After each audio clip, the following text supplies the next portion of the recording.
Bienvenidos a todos los participantes. Hoy es el sexto y último módulo del curso de Educación Continuada en Terapias Celulares, organizado por Crioholco.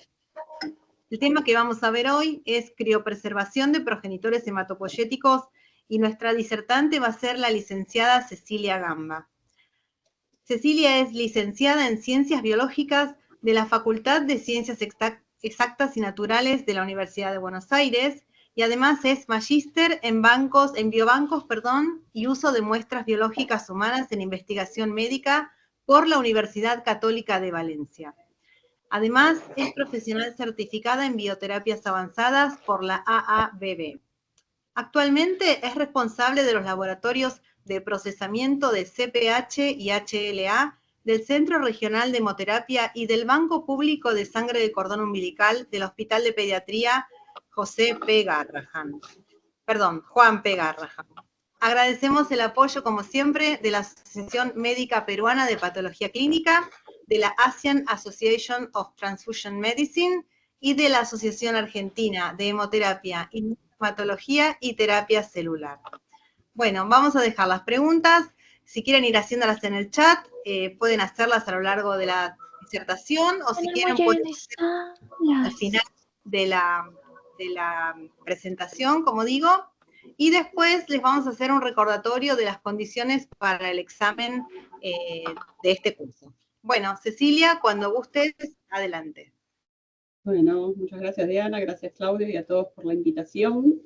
Es un gusto participar de este curso y poder ofrecerles un poco de conocimiento básico sobre criopreservación, pero fundamentalmente los aspectos más prácticos de lo que es la criopreservación de las células progenitoras hematopoyéticas, de todas sus fuentes, incluida la sangre de cordón umbilical. La criopreservación de las células progenitoras puede ser necesaria para los trasplantes de hematopoyéticos y también para otras terapias celulares. Hoy en día hay una gran explosión de nuevas terapias celulares, muchas de las cuales requieren una etapa de criopreservación de las células. Un almacenamiento a 4 grados, refrigerado, puede ser apropiado para periodos cortos, en general para pocas horas o para días. Pero si uno necesita un almacenamiento con mayor tiempo de estas células, es necesario hacer un proceso de criopreservación, que es lo que vamos a ver hoy. Por ejemplo, para el trasplante autólogo, en casi todos los casos del trasplante autólogo de médula ósea, de sangre periférica movilizada, pero también nos pasó en el periodo de la pandemia de COVID-19, en la cual tuvimos que realizar la criopreservación de numerosos productos necesarios para realizar los trasplantes debido a que teníamos unos retrasos muy importantes en el transporte de las células. No se podía garantizar el transporte que normalmente se hace para el trasplante y la infusión fresca de las células, entonces necesitamos criopreservar. Y siempre es necesario para los bancos de sangre de cordón umbilical. Es una etapa obligatoria para esa fuente de células progenitoras hematopoyéticas.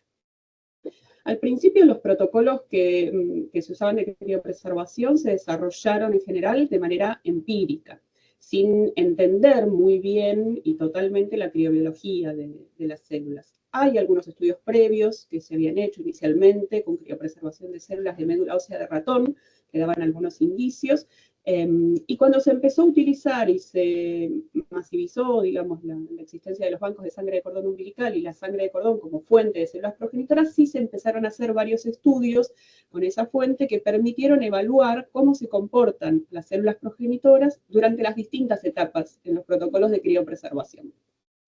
Y eso permitió también optimizarlos, poder hacer esos experimentos. En general, los principales pasos en la criopreservación de las células progenitoras son 3, que son críticos. Uno es el agregado de la solución de criopreservación, el descenso de temperatura y después el almacenamiento. Y en cada uno de estos pasos se puede causar un daño celular que es irreversible. Por eso vamos a ir viendo en detalle cada uno de estos pasos. Hoy en día, digamos, la criobiología es una ciencia que hizo grandes progresos en la comprensión de los elementos básicos que son los responsables de causar el daño celular. Y también fue importante y sigue siendo la criobiología, esta área específica de la ciencia, en el desarrollo de técnicas que son cada vez más efectivas para poder proteger a las células de la injuria que sucede en este proceso. El daño celular que sucede durante la criopreservación está relacionado con la naturaleza y con la cinética de la respuesta de cada tipo celular a los cambios físicos y químicos que están ocurriendo durante el enfriamiento de la solución. En particular, la formación de los cristales de agua dentro de la célula durante el enfriamiento es la principal causa de daño celular. Y el daño se clasifica en dos categorías. Un daño mecánico, que en general sucede a tasas rápidas, en donde hay una disrupción de la célula porque se forma hielo adentro de ella, y también un daño causado por deshidratación, que suele suceder cuando las tasas son más lentas y cuando se empieza a formar hielo extracelular y aumenta la osmolaridad del medio. ¿Sí? Es decir, si tenemos a partir de una célula que está en una temperatura sub-cero, por ejemplo, a menos 5 grados, empieza a ocurrir el congelamiento, es decir, el pasaje del agua a estado sólido. Si lo hacemos a muy bajas velocidades de enfriamiento, vamos a favorecer la formación de hielo fuera de la célula, y la célula se va a deshidratar, el agua va a empezar a salir de ella, el volumen se va a disminuir. ¿Por qué sucede eso? Porque empieza a concentrarse los solutos en el fluido que está alrededor de la célula. En cambio, si hacemos un enfriamiento a temperaturas muy rápidas, el daño por deshidratación no es notable, pero sí favorecemos la formación de hielo intracelular. En ese caso, la célula puede estar y puede ser altamente dañada. ¿Sí? Entonces, la tasa de descenso a la cual realizamos el enfriamiento de una solución va a controlar de alguna manera el alcance de estos dos tipos de daño.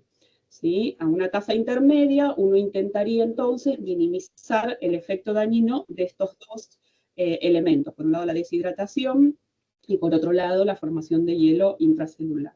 La combinación de estos dos factores es la que hace que cada tipo celular tenga una temperatura óptima en donde la sobrevida es máxima.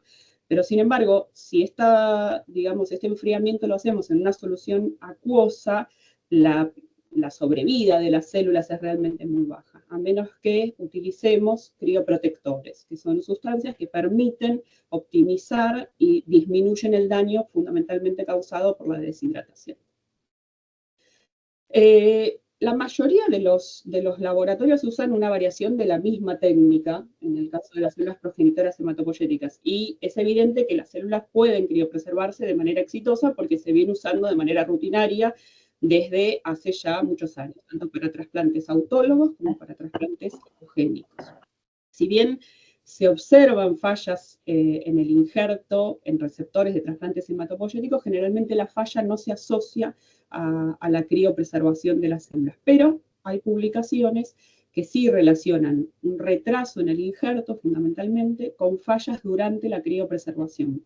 Y este efecto se suele observar en casos donde la dosis de células es cercana al límite aceptable para el tipo de célula usada. Por eso para sangre de cordón umbilical es realmente crítica la etapa de criopreservación y almacenamiento, porque muchas veces estamos realizando trasplantes con dosis limitantes de células. Es difícil tener material, a su vez, para poder hacer validaciones o para hacer prácticas, ¿sí? En cada laboratorio, salvo la fuente sangre de cordón umbilical, que se considera un descarte biológico, que uno puede colectarla entonces para poder hacer validaciones y prácticas, y así fue como mucha de la bibliografía de criobiología de estas células pudo avanzar usando esta fuente. Las otras fuentes no son de fácil acceso como para poder hacer validaciones o prácticas. Y entendemos que el producto que vamos a criopreservar es un producto complejo, no es tan sencillo como el gráfico que les mostraba en la diapositiva anterior, sino que hay una heterogeneidad de tipos de células, no todas se comportan y responden de la misma manera, y hay una heterogeneidad también en el fluido que compone y que acompaña a estas células. Entonces hay múltiples variables y es un proceso realmente complejo. ¿Sí? Entonces, aunque se puede hacer fácilmente en la práctica, lo hacemos, tanto el proceso de criopreservación como el proceso de descongelamiento y después la infusión en el paciente pueden ser dañinos para las células y para el receptor. O sea, hay un riesgo potencial en estas etapas. ¿Sí? Lo que vamos a ver ahora a través de la charla es un poco los principales elementos de un protocolo de criopreservación. Vamos a ver los efectos que tienen las distintas etapas, como el procesamiento pre-criopreservación, la composición y el agregado de los agentes crioprotectores, la tasa de enfriamiento que usamos, el almacenamiento, el descongelamiento y cómo evaluamos a las células después de descongelarlas. Bueno, en teoría, como habíamos dicho, en cada uno de los pasos se puede producir un daño celular importante y la teoría, los criobiólogos en particular, han avanzado mucho en los distintos protocolos, haciendo estudios y viendo que para poder desarrollar un protocolo óptimo de criopreservación necesitamos saber muchos datos, ¿sí?, de la muestra, como la característica osmótica de la célula, la capacidad que tiene para el transporte del agua, la permeabilidad de la célula al agua y a los crioprotectores, diferentes tipos de crioprotectores, la energía de activación de permeabilidad del agua y de los crioprotectores. Eso va a estar relacionado con la temperatura en la cual ocurre el cambio del estado líquido a sólido, la relación superficie-volumen de la célula, el proceso de formación de hielo intracelular y la osmolaridad de los solutos que están dentro de la célula. ¿Sí? Con respecto al procesamiento previo, en particular, lo que le pasa al producto, desde que es obtenido, ¿sí?, del donante hasta que es criopreservado, puede influir en el estado de estrés de estas células y en cómo puedan estas células reaccionar al estrés que se causa durante la criopreservación y después el posterior descongelamiento. No es lo mismo un almacenamiento corto, en estado líquido, pocas horas o durante la noche sin transporte, a un producto que sufrió, por ejemplo, una selección de células de distintas poblaciones celulares, o un producto que estuvo cultivado o que tuvo alguna modificación genética. Todo esto va a generar estresores en las células que van a hacer que responda diferente en el proceso de criopreservación. Y el transporte se pudo estudiar fundamentalmente, y les dejo la bibliografía de 3 trabajos que se explayan sobre las condiciones de transporte en sangre de cordón umbilical, que pudieron mostrar cómo las diferentes condiciones influyen también en la viabilidad de las células, ya sea la duración, la temperatura, la concentración en el que están las células y el medio de almacenamiento en el que se encuentran. Son todos factores que van a influir en la posterior criopreservación de esas células. Con respecto a la composición y al agregado de los agentes crioprotectores, que es el segundo de los puntos críticos del protocolo, en general las soluciones que usamos para criopreservar tienen 3 elementos. Una solución balanceada, antes se usaban también medios de cultivo, hoy en día vamos a ver un poco también hacia el final los estándares, en donde no está recomendado usar soluciones que no sean aptas para uso en humanos, por lo tanto se tiene que intentar evitar el uso de cualquier solución que no sea para el propósito. El agente protector en sí y las proteínas. Las proteínas pueden ser aportadas de diferentes maneras. El agente crioprotector más usado y que muchos de ustedes deben conocer es el dimetilsulfóxido, ¿sí? Ahora, estas soluciones que usamos no son fisiológicas, tienen una molaridad muy alta. Entonces, cuando la célula se expone a estas soluciones, enseguida sufre deshidratación, una expulsión muy rápida de agua, porque así puede reducir el diferencial de potencial que hay entre la solución y dentro de la célula. Por lo tanto, es importante que veamos tanto a la gente como a la forma en la cual agregamos ese crioprotector, ¿sí? El dimetilsulfóxido es una sustancia polar, altamente polar, que se puede, digamos, ingresar a la célula de manera un poco más lenta que lo que puede salir el agua, ¿sí? Y lo que hace es prevenir la formación de los cristales de hielo dentro de la célula, ¿sí? Porque da un balance entre las condiciones externas, que son hiperosmolares, y el medio de congelamiento que rodea a la célula. El dimetil se usa habitualmente en unas concentraciones finales que van entre 5 y 10%. Hay publicaciones también usando menos cantidad, un 3,5%, etc. La mezcla, además, puede tener otros agentes crioprotectores, agentes externos como el Dextran, el GES, que es el hidroxietilalmidón, y o la albúmina humana. Hay diferentes formulaciones, después vamos a ver. El paso crítico que les comentaba es cómo se realiza el agregado de la solución crioprotectora, porque les había contado que es una solución hiperosmolar, ¿sí? Entonces, el agregado lento de la solución lo que permite es que se vaya concentrando, digamos, que la concentración de dimetilsulfóxido se equilibre dentro de la célula antes, en general, de iniciar el descenso programado. Entonces, lo vamos a ir agregando, ahora vamos a ver cómo, de manera tal de permitir, primero, la salida de agua. El agua va a salir más rápido que el ingreso del dimetilsulfóxido. Lo que se va a ver es, esto es tiempo y volumen de la célula, una disminución del volumen de la célula. ¿Sí? Una vez que esto ocurre, el dimetilsulfóxido va a poder ingresar a la célula y el volumen se va a restablecer. Una vez que se equilibren las concentraciones externas e intracelulares del crioprotector. Ahora, la velocidad, ¿no?, a la cual cambia el volumen de la célula es crítico, porque puede generar la lisis de la célula.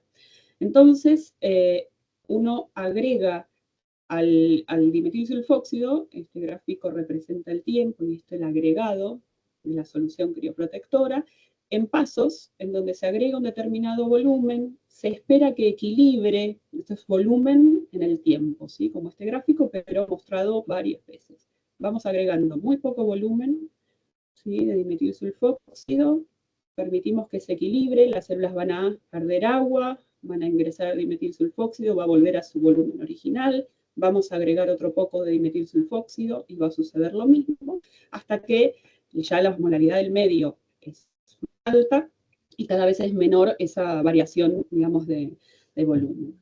La forma de agregarlo puede ser manual, como puede ser automatizada. Si es manual, es importante contar con un timer para ir agregando estas cantidades y en todo momento mantener en una agitación suave para que la solución de criopreservación pueda homogéneamente mezclarse con todas las células.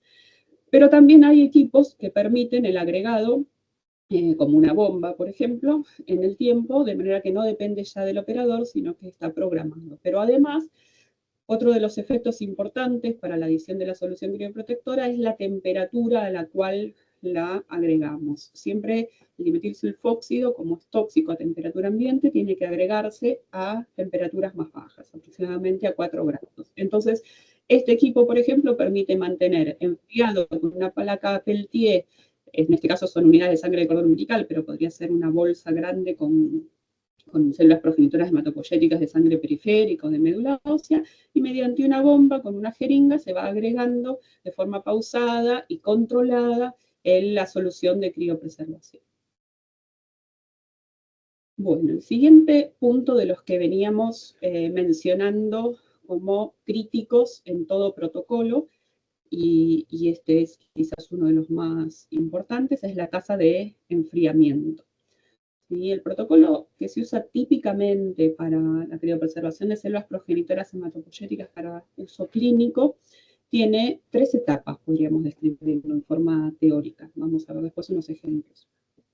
Una primera etapa de equilibrio que lo que permite es que todo el sistema alcance la misma temperatura. Nosotros acabamos de agregar la solución de criopreservación, es una reacción exotérmica el agregado de esa solución, por eso también se hace en frío.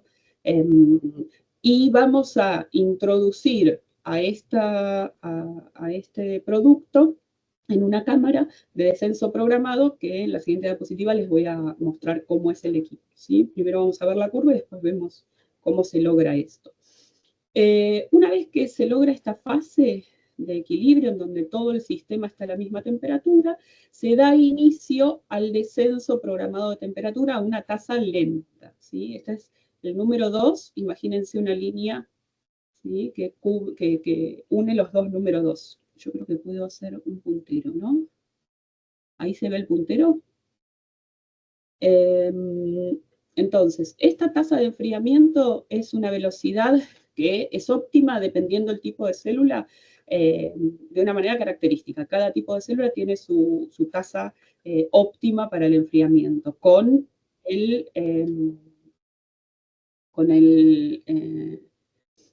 el crioprotector que corresponda, ¿sí? Esto, de nuevo, en la práctica se puede evidenciar. En la teoría se ha ido explicando cómo los distintos crioprotectores tienen los diferentes efectos. Pero este es el típico protocolo que usamos para células progenitoras hematopoyéticas, que, como les decía, es un protocolo que no tiene muchas variaciones y más o menos todos usamos lo mismo.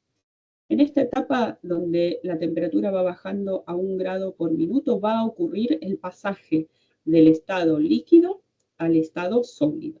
Y hay una etapa dentro de esta misma que la llamamos la semilla, ¿sí? Es un paso en el cual hacemos un enfriamiento muy rápido de la cámara y luego un calentamiento. Y se espera que con este paso aumenten las probabilidades de que se formen pocos núcleos de cristalización. De esa manera, se espera con esto minimizar la probabilidad de que se genere hielo dentro de la célula. Recuerden que una célula en donde comienza a nuclearse, a generarse un cristal de hielo, es una célula que probablemente se lise y muera, ¿sí? O sufra daños de manera irreversible.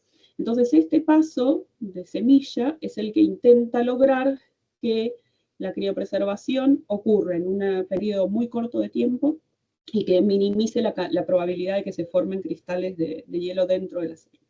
Y después, una vez que ya ocurrió la criopreservación en sí, el pasaje del estado, digamos, líquido al estado sólido, hay una tercera etapa en donde realizamos un enfriamiento de la muestra a una tasa bastante más rápida, por ejemplo, 10 grados por minuto, porque ya aquí no hay efecto sobre la viabilidad en esta tasa de enfriamiento. Y lo hacemos para llegar más rápido a la temperatura de almacenamiento final. Este es un ejemplo de un freezer de descenso programado, ¿sí? Que funciona generando un enfriamiento que está controlado y un enfriamiento, digamos, activo de la temperatura, un descenso de la temperatura de manera activo dentro de la cámara. Lo que permite estos equipos es programar distintas variaciones de temperatura en esa tasa de enfriamiento del producto en las distintas etapas del programa que les mostraba en ese diagrama teórico, ¿sí? Esto se logra mediante la circulación de nitrógeno líquido alrededor del producto. El nitrógeno ingresa mediante una válvula solenoide que está ubicada detrás de un ventilador. El ventilador fuerza el pasaje de gotas muy finas de nitrógeno líquido que se vaporizan. Y el ventilador lo que asegura es una dispersión pareja en toda la cámara. La tasa de enfriamiento está determinada por la cantidad de nitrógeno que ingresa en la cámara y está controlado por las válvulas solenoides. Se podría decir que la válvula solenoide es el componente clave de los freezer de descenso programado de temperatura. Lo que vemos acá es en la línea de abajo, más oscura, la temperatura a la cual está la cámara. Este equipo, el descenso programado de temperatura, tiene dos sondas de temperatura. Una que mide la temperatura de la cámara y la otra, en este caso acá la línea más verdecita, es la temperatura de la muestra en sí. Entonces, como podrán ver, este es el protocolo que usamos nosotros de descenso de temperatura, la temperatura de la cámara. Ven que está esta línea recta de descenso, ¿sí? En particular, esta llega hasta menos 40 grados. La tasa que usamos en general está entre 1 y 2 grados por minuto, hasta menos 40 grados. Y si observan la línea de las células, ¿sí? La del producto, esta sonda va apoyada sobre la bolsa donde están las células, no puede ir dentro porque tenemos que mantener la esterilidad, pero sí tiene que ir tocando a la bolsa que contiene las células. Ahora vamos a ver algo de las bolsas. Y lo que se ve acá en esta etapa, ¿sí? Está un poco pequeña la imagen, pero si ustedes ven hay una liberación del calor latente, hay un aumento de temperatura, es mínimo, pero eso es el momento en el cual está sucediendo justamente el pasaje del estado líquido al estado sólido. Si se acuerdan de lo que es el cambio de estado de la materia, se acordarán de esa liberación del calor latente. ¿Sí? Luego de ahí sigue el descenso hasta menos 40 y luego a 10 grados por minuto, entre 5 y 10 grados, depende de los protocolos, pero más o menos todos los laboratorios usamos protocolos muy similares, hasta llevarlo a menos 80 o menos 90 grados, que va a ser luego almacenado para su uso posterior. ¿Cuáles son las ventajas del freezer de descenso programado de temperatura, del descenso controlado? Bueno, justamente el control que tenemos de lo que está sucediendo, poder elegir los momentos en los cuales ocurren las distintas etapas, y el registro. Nosotros de cada una de las unidades de las células que almacenamos tenemos un registro de su historia térmica, que fue pasando minuto a minuto desde que fue puesto en el equipo de descenso controlado. Las desventajas es el costo y que es un equipamiento más que uno tiene que tener en el laboratorio, como tal tiene que cumplir con los mantenimientos preventivos, correctivos, etcétera, y tener siempre un backup en caso de que el equipo no esté funcionando. Hay otra alternativa para hacer esta etapa de congelamiento, ¿sí? Y es hacer un descenso no controlado de la temperatura. Y eso se hace usando freezers mecánicos. El producto se enfría primero a 4 grados con el agregado de la solución crioprotectora y después, según las publicaciones que han mostrado la posibilidad de hacer esto, se deposita en la base de un freezer mecánico a menos 80. Se usa el último estante en general del freezer, el estante inferior, que es el que va a estar más frío, el calor va hacia arriba, así que ese es el que va a tener la temperatura más fría. En general ese estante hay que mantenerlo vacío y solo usarlo para este propósito, para el propósito de hacer el descenso no controlado de temperatura. Y se estima que a los 120 minutos aproximadamente se alcanza la temperatura de menos 80. En un protocolo dice que la puerta del freezer no tiene que abrirse durante 12 horas, ¿sí? Eso cada procedimiento tiene que ser validado en cada laboratorio. Pero bueno, se ha podido mostrar que es seguro el uso de este procedimiento y que da resultados similares al uso de los freezer de descenso programado, tanto para médula ósea como sangre periférica, al menos para un uso a corto plazo, un almacenamiento a corto plazo, generalmente en productos para uso autólogo se ha usado y está publicado. Bueno, finalmente tenemos una etapa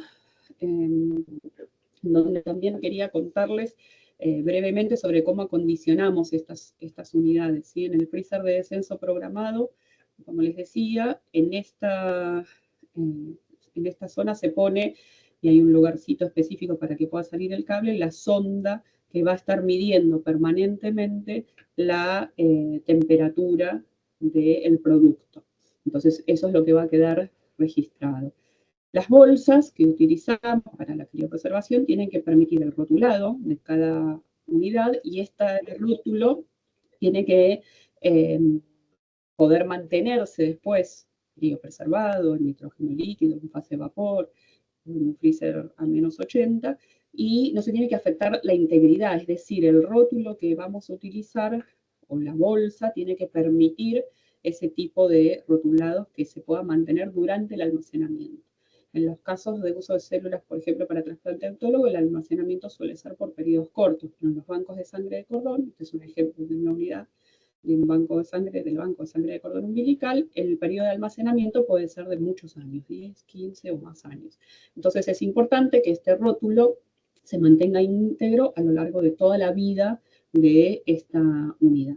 Además, las bolsas tienen que tener, por un lado, puertos que permitan el llenado de manera aséptica, es decir, que podamos ingresar con el producto y con la solución de criopreservación de manera aséptica. Pero también tienen que tener puertos que permitan después, ¿sí?, acceder para el descongelamiento, uno o más puertos para el descongelamiento de las células, también preservando la asepsia.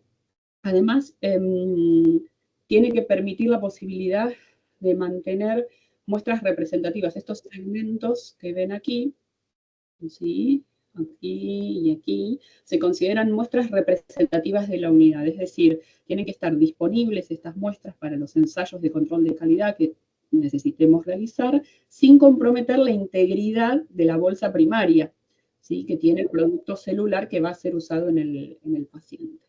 Y a su vez tienen que ser representativas y poder mantener la misma historia térmica, por eso está unido estos segmentos, ¿sí?, mantener la misma historia térmica y el mismo proceso de criopreservación, de descenso de temperatura, que el producto primario que va a ser usado después en el paciente. Bueno, otro punto importante, y acá les traje unas fotos que son trágicas, y son reales, en la época de la pandemia, justamente, con células que viajaron específicamente para pacientes, ¿sí? Los insumos, las bolsas que usamos para criopreservación, tienen que ser aptas para las temperaturas ultra bajas a las que vamos a someter a este plástico. Son plásticos especiales, ¿sí?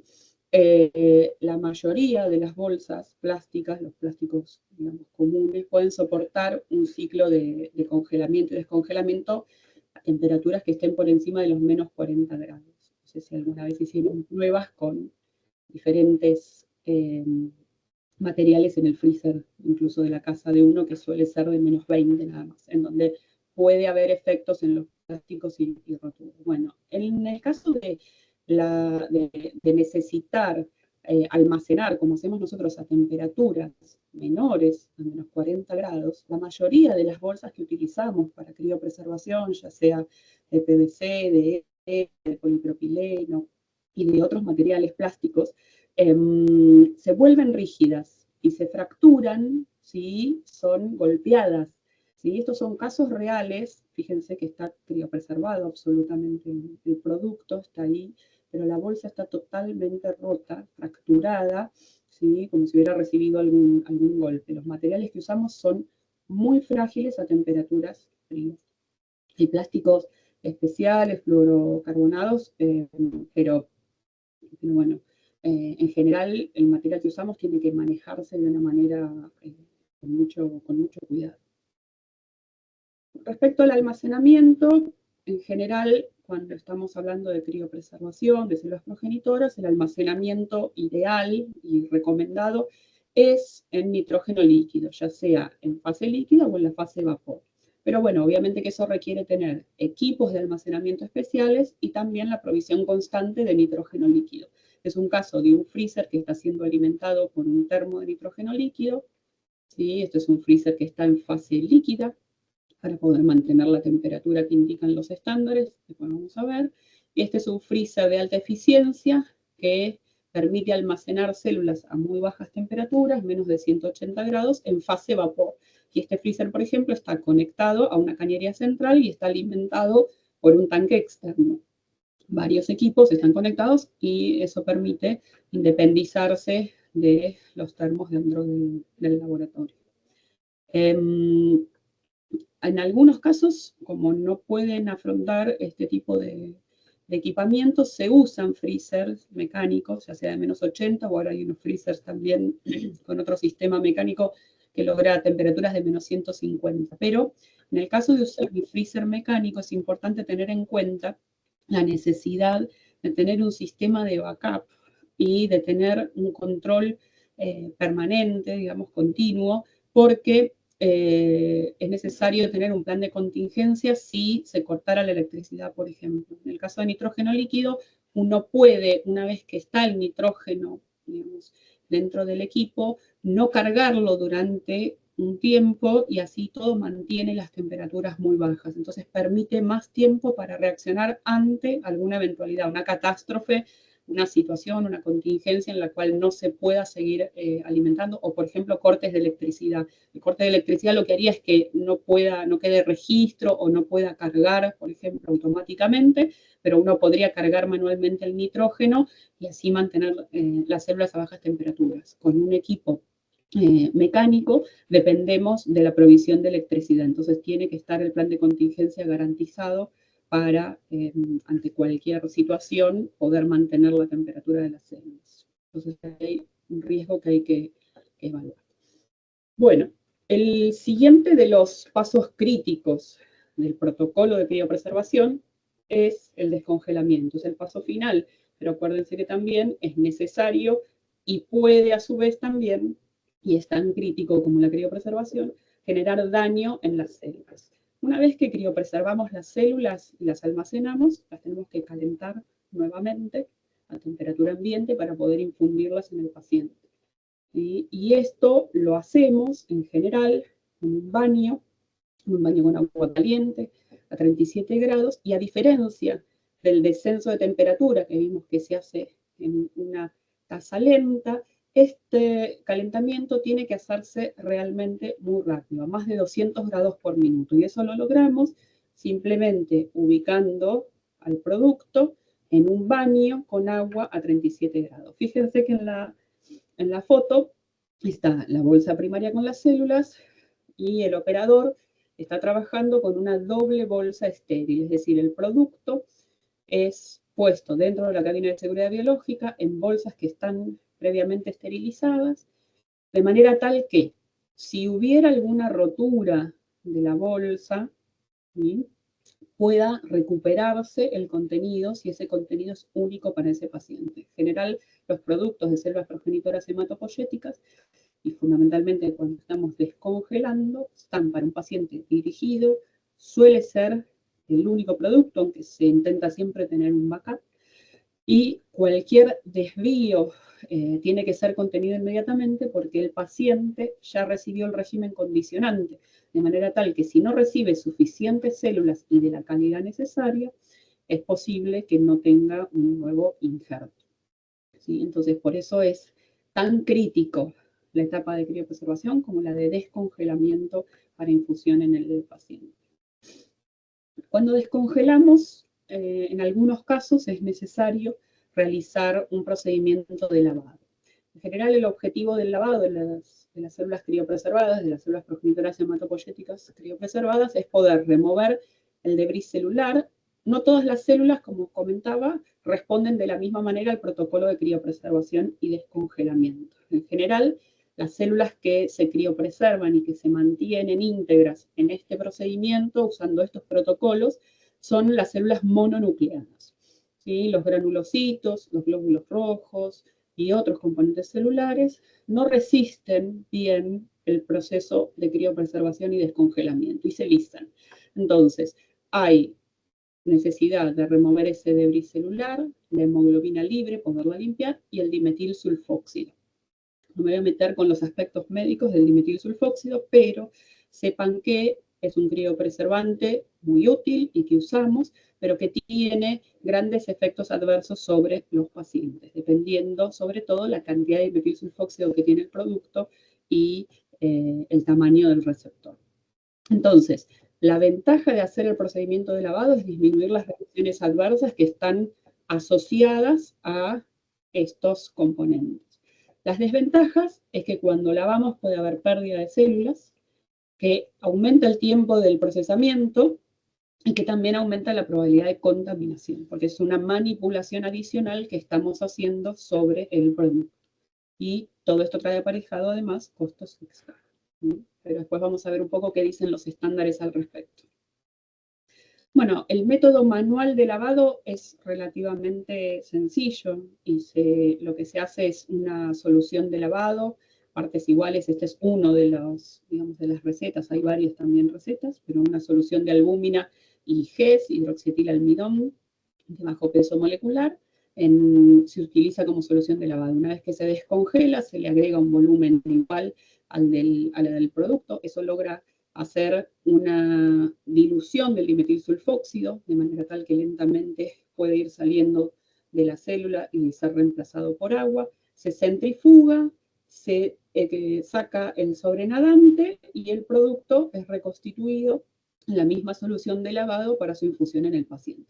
También hay métodos automatizados, por ejemplo, este es uno de ellos, el CEPAX, que es un equipo que se usa habitualmente también para procesar y criopreservar sangre de cordón umbilical, también se puede usar en procedimientos de lavado. Lo que hacen los métodos automatizados en general es disminuir la variabilidad que hay entre operadores, ¿sí? Porque todos estos métodos manuales requieren de una capacitación y de una habilidad específica de los operadores. Entonces, con esto reducimos un poco la variabilidad. Por último, la evaluación post-descongelamiento es necesaria siempre que queremos desarrollar un protocolo de criopreservación. Tenemos que poder evaluar el efecto que tiene ese protocolo sobre la viabilidad de las células después del descongelamiento. En general, poder determinar la viabilidad de las células que fueron criopreservadas y descongeladas tiene una serie de retos desde el punto de vista técnico, porque las células ya no se comportan de la misma manera que cuando están frescas. ¿sí? Entonces, no necesariamente, digamos, la membrana celular se comporta de la misma manera, está transitoriamente disrumpida, la actividad metabólica también está disminuida en estas células, hasta que lentamente se puede reanudar la actividad metabólica, digamos, normal. Entonces, la viabilidad de las células puede variar de acuerdo al tiempo, ¿sí? Que pasó desde el descongelamiento, y también va a depender de si el producto fue lavado o no fue lavado, si hay dimetilsulfóxido presente o no. Entonces, son todos pasos críticos que tienen que ser validados. Yo no me voy a ahondar en este detalle, simplemente les voy a contar que hay distintas maneras, distintos ensayos para valorar la viabilidad de las células, y cada uno tiene y nos provee a nosotros diferente información sobre el estado de la célula. Por ejemplo, la evaluación por citometría de flujo, donde vemos la viabilidad con un colorante, el 7AD, es una evaluación en general fenotípica que nos permite ver dentro de las células que marcan específicamente, por ejemplo, la población de progenitoras hematopoyéticas, la marcamos con CD34. Podemos ver en esas células entonces cómo está la membrana en base a la tinción o no, la exclusión del colorante 7AD. También se utiliza el Trypan Blue. El problema del Trypan Blue que tenemos es que uno en general cuenta una poca cantidad de eventos. La citometría tiene una gran ventaja porque podemos ver muchos eventos. Pero esa evaluación nos está hablando de la capacidad de la membrana para excluir al colorante. No necesariamente va a estar diciéndonos si esas células van a poder hacer injerto o no en el paciente. Y esa es, digamos, la clave y el único valor de calidad que es realmente importante. Pero en el laboratorio eso no podemos saberlo hasta tanto, digamos, es infundido en el paciente y se logra el injerto. Hay otro ensayo que solemos utilizar, que es de proliferación y diferenciación, es un ensayo funcional, es in vitro. En este ensayo lo que se hace es sembrar las células que acabamos de descongelar en un medio semisólido, ¿sí? En metilcelulosa. Un medio que además contiene los factores necesarios para que la célula pueda diferenciarse, de manera tal que si esta es la representación de la jerarquía, digamos, hematopoyética, dependiendo qué tipo de célula haya caído y esté sembrada en cada uno de los puntos de esta placa, vamos a poder ver la formación de una colonia, porque esa célula se va a dividir, porque tiene, además del medio de metilcelulosa, un medio semisólido, los factores necesarios para diferenciarse.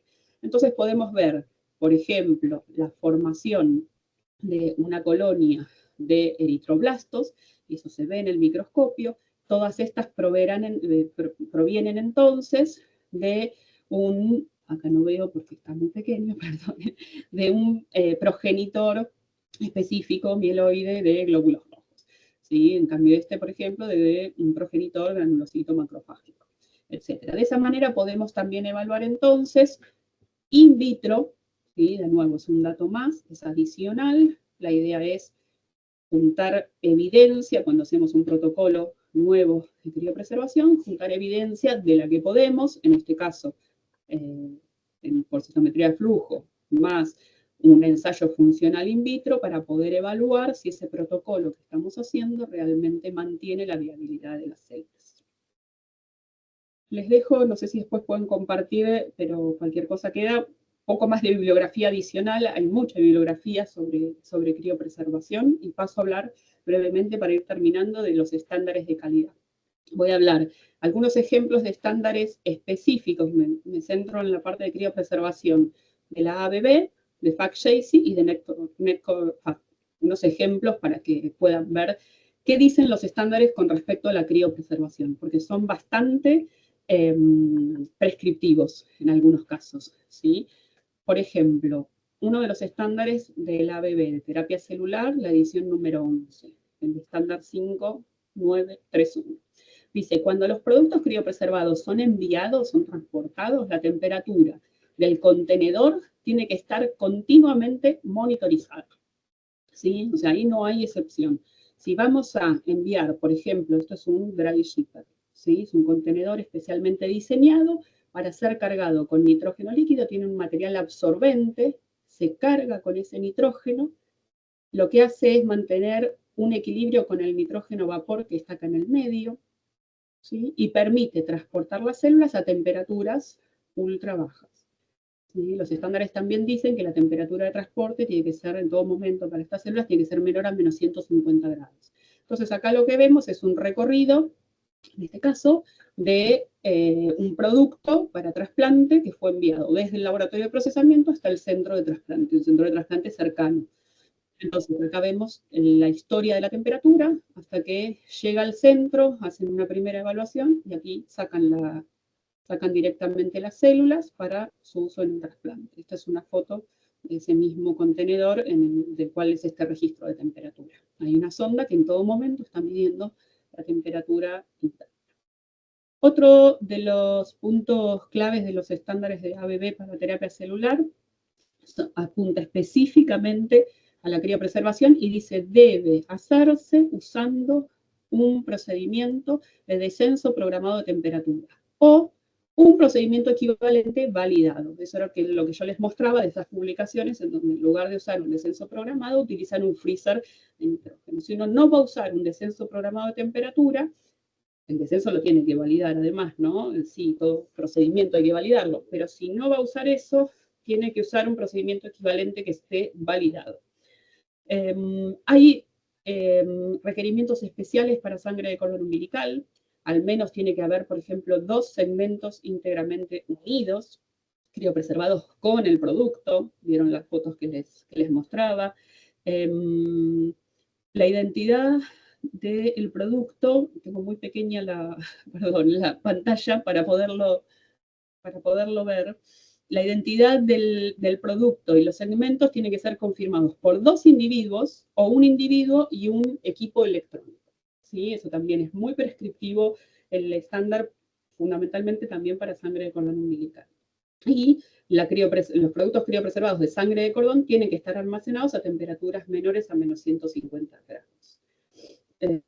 Otro de los estándares es con respecto a las fechas de vencimiento y los productos y los programas de estabilidad de los productos. Tiene que haber un procedimiento operativo estándar específico en donde se evalúe cómo es la historia de los productos que tenemos criopreservados. Entonces tenemos que tener un plan de muestreo de los productos que tenemos criopreservados, de manera tal que todos los años estar testeando productos que han sido almacenados durante X cantidad de años. De esa manera podemos usar esta información para establecer las fechas de vencimiento de las unidades de sangre de cordón umbilical. En el caso de NetCore-FAT, también tienen que ser criopreservados usando un freezer de descenso programado o un procedimiento equivalente. La duración en la cual uno tarda en agregar el crioprotector hasta que inicia el congelamiento tiene que estar minimizada y validada. Por lo tanto, también tiene que estar registrada. Entonces, es un dato que nosotros solemos registrar, por ejemplo, en el banco de sangre de cordón umbilical. A qué hora iniciamos el agregado del dimetilsulfóxido, a qué hora terminamos y a qué hora iniciamos la criopreservación. Todo eso está documentado porque tiene que poder ser evaluado por los auditores. Bueno, las unidades de sangre de cordón tienen que almacenarse en bolsas que hayan sido diseñadas y estén aprobadas para la criopreservación de células humanas y tienen que ser puestos en un canister de metal individuales para poder darle protección durante el almacenamiento, durante el congelamiento, almacenamiento, transporte y envío. ¿Sí? Hasta hay que usar canister de metal. Bueno, el otro, por ejemplo, los estándares comunes de terapia celular incluyen a la criopreservación como uno de los puntos de gestión de calidad en donde tiene que haber una validación o una verificación. No me voy a extender, así tenemos tiempo para poder hablar. El otro, el estándar de células progenitoras, dice que todo el uso de los reactivos que están en contacto con las células tienen que estar estériles y ser del grado apropiado para el uso intencional. Y en particular habla sobre el dimetilsulfóxido porque cuando uno usa un dimetilsulfóxido que no sea de grado clínico o farmacéutico, tiene que poder realizar una verificación lote a lote. Cada lote nuevo que ingresa de dimetilsulfóxido tiene que ser verificado. ¿Sí? Entonces tiene que ser una prueba funcional probablemente. En cambio, si uno utiliza un dimetilsulfóxido de los que tienen grado ¿sí? Y ahora vamos a ver algunos ejemplos. Uno podría no realizar una validación, digamos, una verificación lote a lote, sino hacer una revisión del certificado de análisis. Hay una publicación, no me quedó, perdonen, en esta versión, pero después les puedo compartir una publicación en donde hay una lista de dimetilsulfóxido que tienen un grado de farmacopea europea, de farmacopea de Estados Unidos y diferentes grados farmacológicos, de manera tal que podemos utilizarlos para la criopreservación de células sin necesidad de hacer una verificación lote a lote, como otros reactivos que nosotros simplemente revisamos el certificado de análisis del insumo. Pero eso porque ya la fabricación cumple con los criterios de la farmacopea. Bueno, en resumen y conclusiones, al principio los protocolos que usamos hoy en día realmente tuvieron un desarrollo empírico, pero hoy en día la criobiología es una ciencia que realmente ha ahondado y ha podido probar muchas de las características que benefician o que facilitan o optimizan la criopreservación de estas células. La mayoría de los laboratorios usamos una versión del mismo protocolo, dimetilsulfóxido entre 5 y 10%, 1 grado por minuto hasta menos 40, y después se almacenan a menos 80 o en nitrógeno. El control del proceso es clave, es decir, los procedimientos de criopreservación tienen que estar escritos, el personal que realiza estas tareas tiene que estar capacitado y todo el proceso tiene que estar documentado.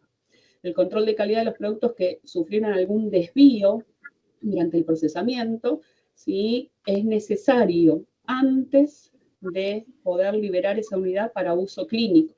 Y la decisión de utilizarla o no utilizarla, habiendo ocurrido un desvío, es del médico de la unidad de trasplante. Para eso tenemos los segmentos, podemos estudiar la viabilidad de esos segmentos antes de iniciar el régimen condicionante. Siempre la liberación de la unidad tiene que hacerse antes de que el paciente inicie el régimen condicionante. Con respecto a los insumos, al material, bueno, todo el material que entra en contacto con las células tiene que ser considerado crítico, tiene que ser del grado adecuado para uso en humanos y de acuerdo al propósito. Y por otro lado tenemos los estándares de calidad que están disponibles para CPH y algunos que son particulares y especiales para sangre de cordón umbilical. Muchas gracias. Muy bien, muy clara la exposición, Ceci, la verdad que creo que nos aportó a todos los que trabajan en el laboratorio. Perdón. Bueno, estamos abiertos a las preguntas. Yo tenía una pregunta cuando hablabas del agregado manual de la solución crioprotectora y mencionabas que esos pasos tenían que hacerse lentamente y esperar un tiempo hasta que eso se estabilizara para volver a agregar.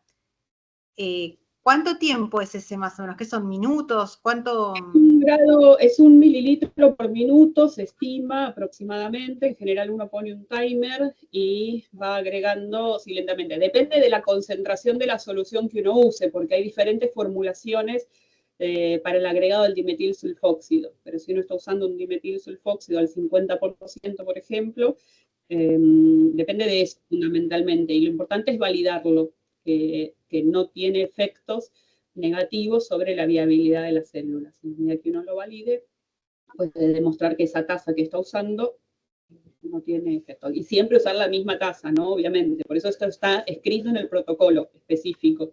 Y las personas que hacen esta tarea tienen que estar capacitadas para seguir ese protocolo. Y está documentado el tiempo en el que empezamos y en el que terminamos de agregar el dimetilsulfóxido. Porque es un paso que puede afectar a la viabilidad de las células. Perfecto, gracias. Cecilia, Bueno, no sé si hay preguntas. le hago una consulta yo a Cecilia.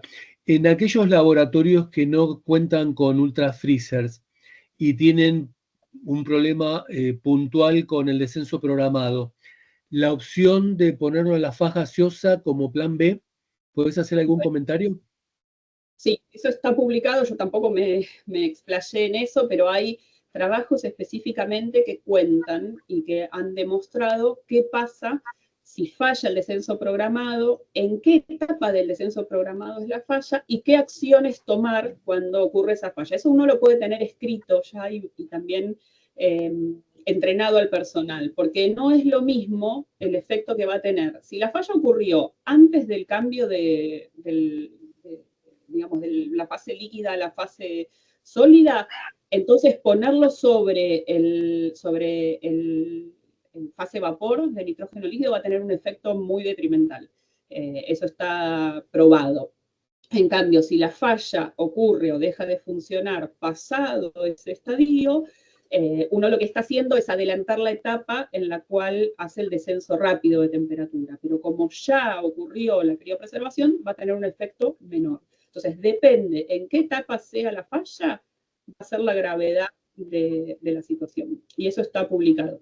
Hicieron pruebas con sangre de cordón umbilical específicamente, hicieron fallas a propósito, las sacaron en distintas etapas y probaron qué hacer con ello. Así que eso hay bibliografía para poder escribir un procedimiento y saber cómo reaccionar.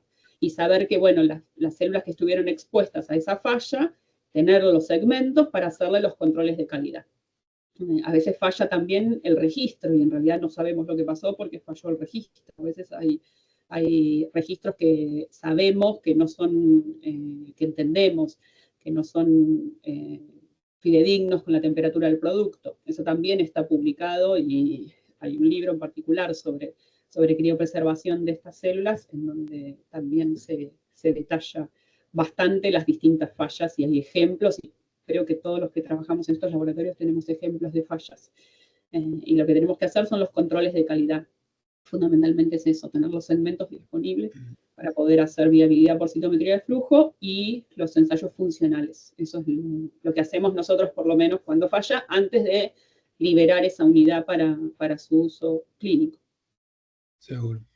Acá hacen otra consulta, Cecilia, respecto a los estándares de calidad. Preguntan cuánto tiempo puede almacenarse la muestra en 4 grados centígrados hasta que se realiza el proceso de criopreservación. Eso también hay diferentes, los estándares se manejan de manera diferente. La ABB lo que dice es que tienen que estar validados. La mayoría de los estándares indica que tiene que estar validado. Entonces, lo importante es que uno tenga documentada esa validación donde muestra a partir de qué, digamos, horas desde que fue colectado, se mantienen viables suficiente cantidad de células como para proceder con la criopreservación. En el caso de Argentina, las normas en realidad de INCUCAI establecen para sangre de cordón umbilical 48 horas. Y hay otros que usan 36 horas y la mayoría de los bancos de sangre de cordón umbilical usan 24 horas como máximo. En la medida que se pueda, uno intenta siempre minimizar. Lo cierto es que una vez que las células salieron del tejido y están en la bolsa, tienen un solo camino que es hacia la muerte. ¿Sí? Apoptosis y muerte. Entonces, uno tiene que minimizar ese tiempo. Ahora, ¿cuál es el tiempo que yo voy a usar? Nosotros usamos 36 horas como tiempo máximo y cualquier desvío de eso es un desvío que tenemos que, de alguna manera, aprobar y documentar de por qué lo estamos haciendo. Bien. Acá preguntan si podés comentar cuál es el nombre del libro que mencionaste. Sí, ahora les escribo Practical Handbook of Cellular Therapy Cryopreservation, es de la ABB. De la ABB. La página de la ABB. Ahora lo coloca entonces Cecilia en el chat. Hay otra pregunta, Cecilia. La consulta es, al poner el crioprotector, ¿cuánto tiempo puede estar en la heladera hasta ponerla en el descenso programado? Buena pregunta. Eso es lo que los estándares dicen que hay, en los estándares de FAC, que hay que minimizar, ¿sí? Y de nuevo, uno lo tiene que validar. En general, a partir de ahí, nosotros decimos no reconocemos a nuestra familia. Una vez que terminamos de agregar el dimetilsulfóxido, el siguiente paso es la criopreservación. Y minimizarlo es menos de 5 minutos en nuestro caso, ¿sí? Es realmente crítico. Si hay alguna falla, algún problema, algún desvío, hay que dejarlo a 4 grados, no dejarlo a temperatura ambiente porque el dimetilsulfóxido tiene efectos adversos sobre las células y documentarlo. Y ese desvío, en todo caso, va a requerir, después de que sea criopreservado, un control de calidad adicional. Pero el tiempo específico lo tiene que validar cada uno dentro de su protocolo, pueden ser 10 minutos, 15 minutos, uno lo tiene que tener validado en su protocolo en el máximo tiempo, donde demuestra que las células no se ven afectadas. Si pasan más de ese tiempo, entonces hay que implementar algún control de calidad adicional. Bien. Yo quería hacer un comentario respecto al dimetilsulfóxido en el uso terapéutico en el trasplante. sobre todo por el hecho de lo que vos mencionabas al momento de hacer el lavado para liberar el debris y eliminar el exceso de dimetilsulfóxido que sabemos que es tóxico para el ser humano, en particular para el paciente pediátrico. No lo hemos visto tanto nosotros en nuestra práctica clínica cotidiana en el adulto, sobre todo en las primeras etapas del trasplante, cuando teníamos muchas bolsas criopreservadas en el adulto, entonces ahí teníamos que ver muy bien cuánto estábamos digamos, cuánto estábamos infundiendo del dimetilsulfóxido, pero las toxicidades fundamentales son desde muy banales, náusea, vómito, escalofríos, que muchas veces ceden ya con una premedicación como para cualquier otro evento así de tipo atópico, con difenidramina, con corticoides, pero hay que tener mucho cuidado porque si la infusión es muy rápida y no se hizo el lavado, puede haber hasta arritmias severas, paro cardíaco, falla renal, crisis hipertensivas y demás. Entonces, digamos, el dimetilsulfóxido debe ser muy bien controlado en la fase clínica de la infusión en la terapia específica del momento del día cero del trasplante. Bien, ahí ya el que había preguntado, Cecilia puso que se practica handbook de la ABB y que el autor es el de San Luis, de la Universidad de San Luis, ¿verdad? Sí, Michael Krier está en San Luis o está en Minnesota, nunca sé, están todos ahí, porque también está Alison Havel, varios que, de Minnesota que tienen muchas publicaciones respecto a criopreservación. Bien. Yo tengo otra preguntita para ti. ¿Han hecho alguna experiencia con criopreservación de mesenquimales de gelatina de Wharton?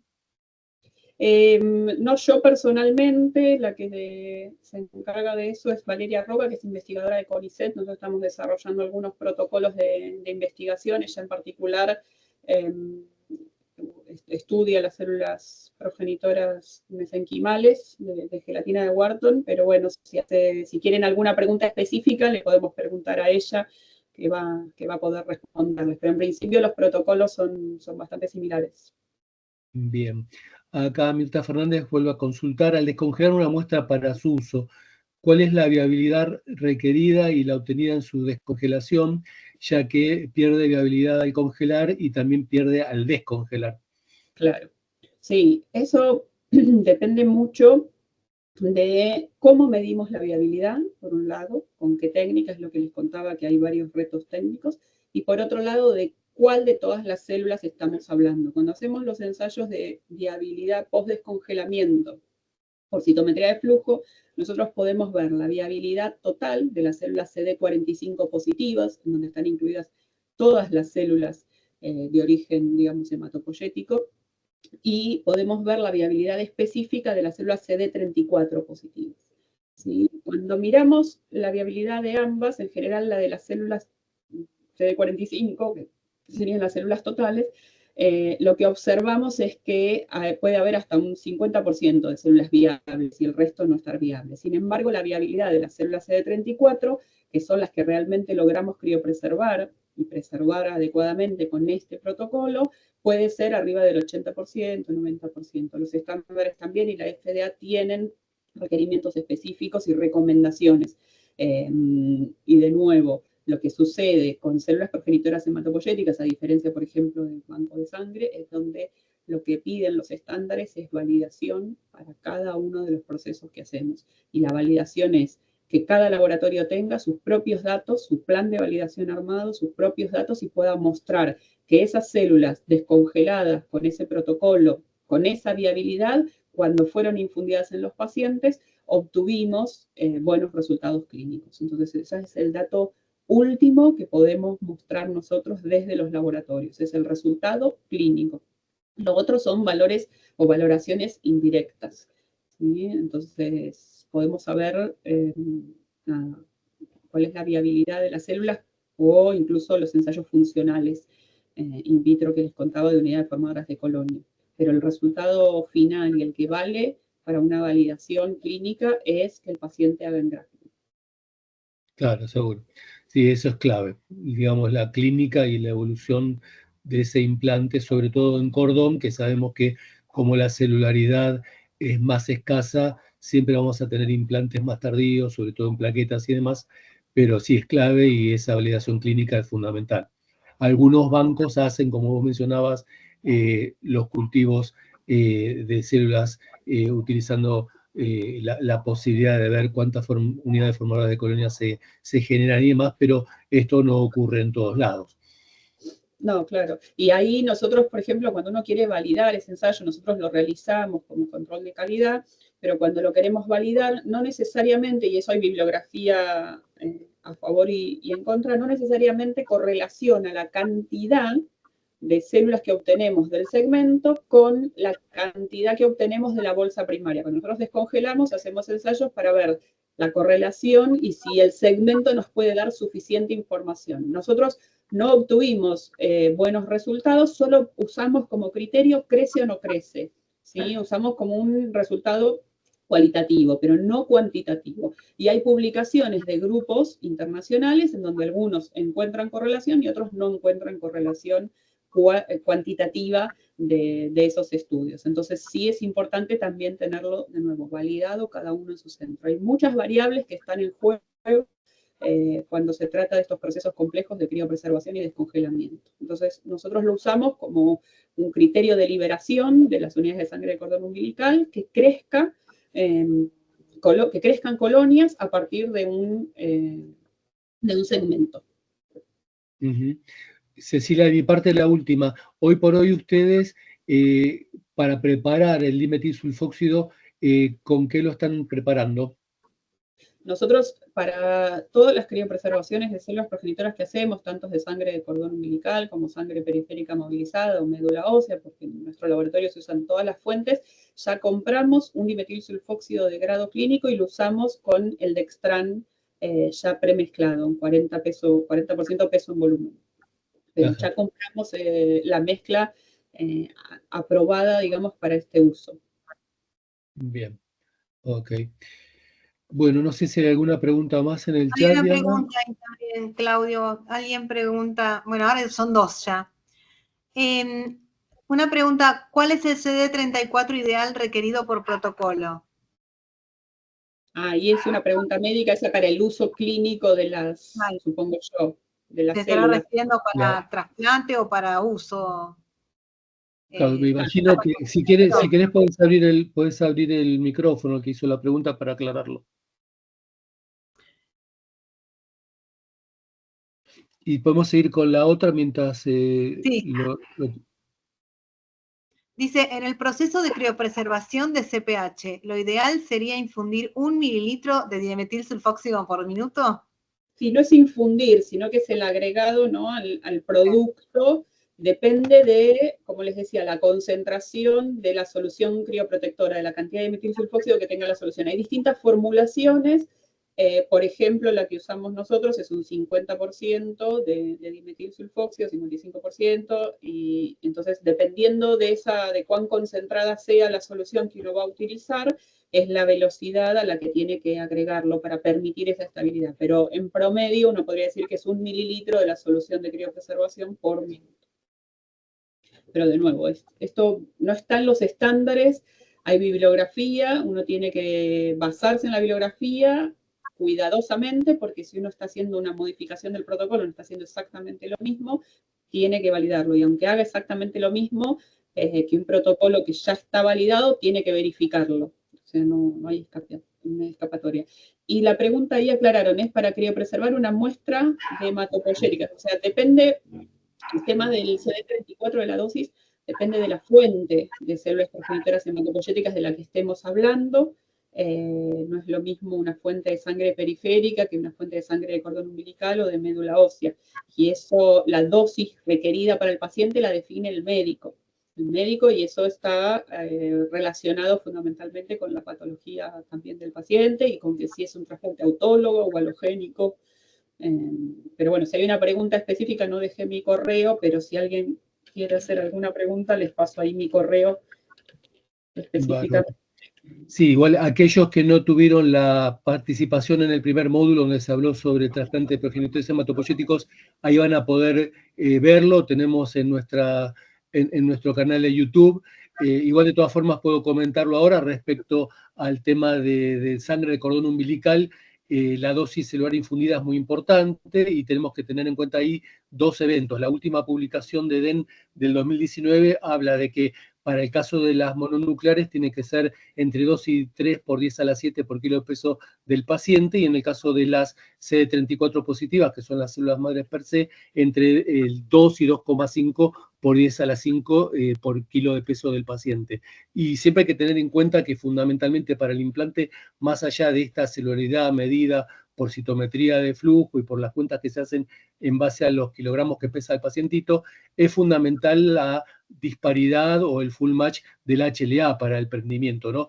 Eso es clave, porque si hay una disparidad para el HLA, eso también influye negativamente para el implante más tardío y o el evento de gravedad que puede ser el injerto contra huésped ya en lo que hace a la faz del trastorno inmunológico. Sí, creo que el resumen es que el trasplante es un proceso complejo y que cada uno de los participantes desde su lugar también debe entender que cada una de las etapas son complejas. En este caso, hoy hablamos de la criopreservación, el procesamiento en sí, la colecta, el descongelamiento para la infusión, cómo uno procesa las células en caso de incompatibilidad, o etcétera.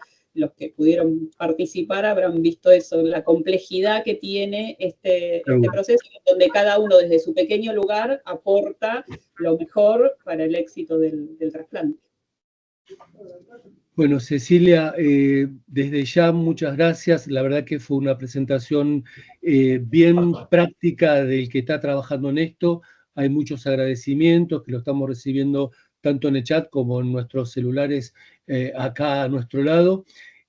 Todavía no se vayan, que les vamos a dar una pauta respecto a las certificaciones y a la evaluación a aquellos que se quieran incorporar. Ahí también están preguntando el tema de YouTube. Bueno, una vez que esté editada la charla de hoy de Cecilia Gamba, ya va a estar preparados los 6 módulos y ustedes van a recibir los links para poder acceder a los 6 módulos y poder ver de nuevo las 6 presentaciones.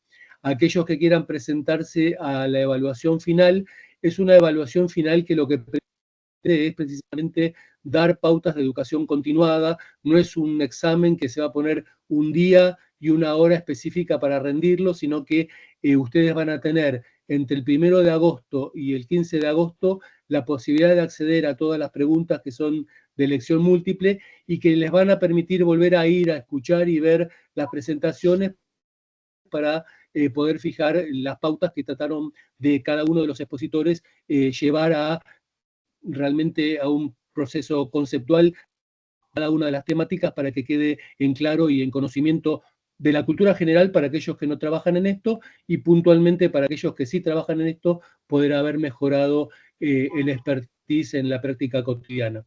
Así que bueno, Cecilia, nuevamente muchas gracias. Muchas gracias a todo el equipo que participó dando apoyo y por supuesto a los asistentes que nos acompañaron en estas 6 sesiones de este nuevo curso que ideamos para el año 2024. Así que bueno, muchas gracias a todos y hasta cada momento. Chao, hasta luego. Chao, muchísimas gracias. Hasta la próxima. Gracias. Muy amables.